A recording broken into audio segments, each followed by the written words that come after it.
आज हम लोग class 4th Maharashtra board informational science का एक इम्पॉर्टेंट टॉपिक द ब्रेन पढ़ने वाले हैं। सो स्टार्ट करते हैं। The brain situated in the cranial cavity is the very important internal organ. So हमारा जो ब्रेन है वो क्रैनियल कैविटी में सिचुएटेड है और जो कि हमारा एक बहुत ही इम्पॉर्टेंट इंटरनल ऑर्गन है। अगर ब्रेन डैमेज हो जाएगा, उसकी फंक्शनिंग में कोई प्रॉब्लम हो जाएगी तो हमारी पूरी बॉडी वेरी करेगी, पूरी बॉडी को सफ़र करना पड़ेगा। It controls all that we do. हमारा ब्रेन हमारे हर एक्शन को कंट्रोल करता है। It is in the brain that we become aware of emotions such as anger, joy, sorrow etcetera.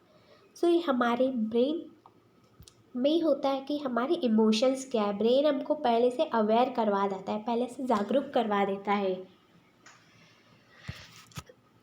The meaning of the information collected by our sense organs is also understood in the brain. So जो हमारे sense organ information को collect करते हैं वो भी brain ही समझता है। Injury to the brain can make one disable for life. अगर सपोज कि हमारे ब्रेन में कोई इंजरी हो गई है तो फिर वो लाइफ टाइम तक रहेगी। It may even cause death, और उस वजह से उस पास किसी पर्सन की डेथ भी हो सकती है।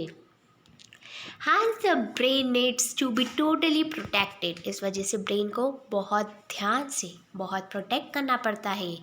This is the function of the shell of casing found by the skull around it.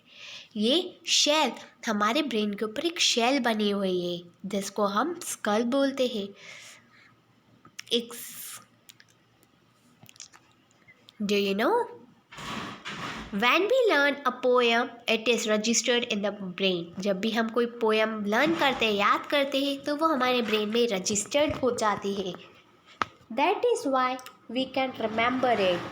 The working of remembering is called the memory. जब भी हम कोई चीज़ लर्न करते हैं तो हमारा ब्रेन उसको रजिस्टर कर लेता है और ये हमको रिमेंबर करने में भी काम आता है।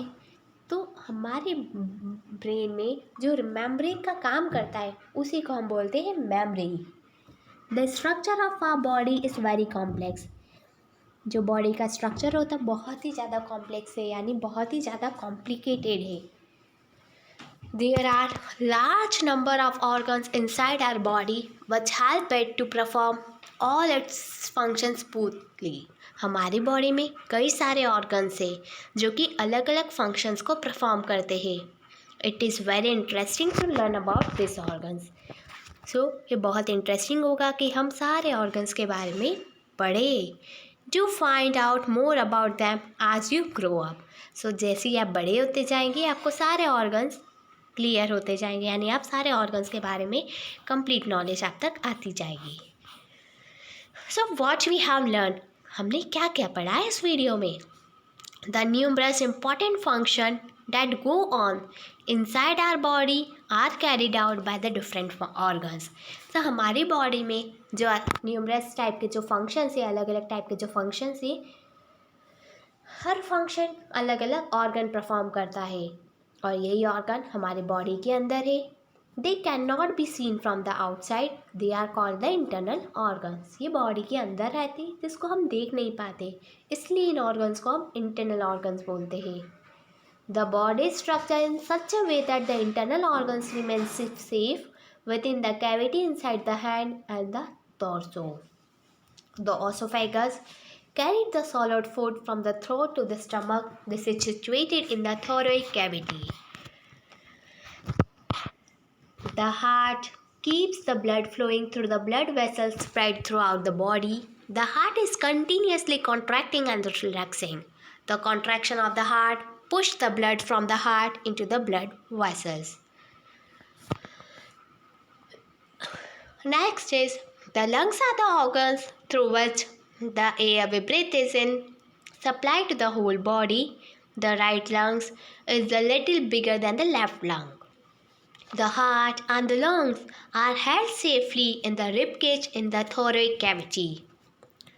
Our brain is very important internal organ. It has a safe place inside the skull. controlling the movements, becoming aware of the emotions, and interpreting the information collected by the sensory organs are the function of our brain.